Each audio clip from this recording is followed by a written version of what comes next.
We started pretty much in earnest about April of 2013 and has been ongoing construction since then. When we took the building over, it was gutted pretty much to the studs, if you will. There was nothing much in it, so we started a rebuilding process in about April of 2013.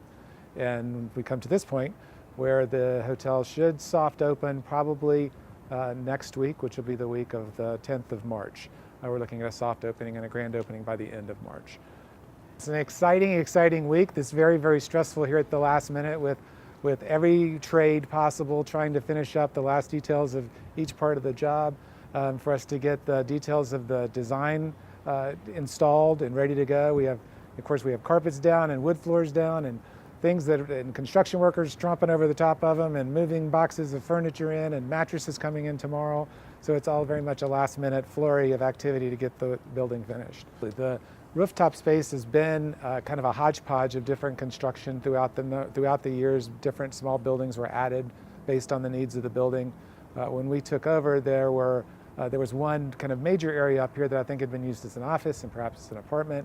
That was all raised with the exception of 3 of the original brick walls, and we basically rebuilt the entire 7th floor into a bar that's named the O Bar, and meeting space, which we're calling the Heritage Room, that'll be for banquets, meetings of any sort, as well as dinners and all kinds of fun things can happen up here. And there's also public restrooms up here. So the whole floor is basically a public floor. We've got on the first floor the Viceroy Grill. It'll seat about 70 people. It's going to be a very intimate, small space. Outdoors next to the pool is a deck area that would do about 100 people for a function, 120 maybe, with an outdoor fireplace. It'll have some neat lighting and be a great outdoor space for Midtown. Our boutique hotels are generally smaller numbers of rooms, which is, in our case, is 54 rooms. It's also a much more intimate feeling, a smaller lobby perhaps, a little bit more personalized service, some options of really getting to know our guests a little bit better than you can in a hotel with a huge number of rooms. So we think that the building lends itself to the fact that it was converted to a boutique hotel because it does have that feeling of intimacy.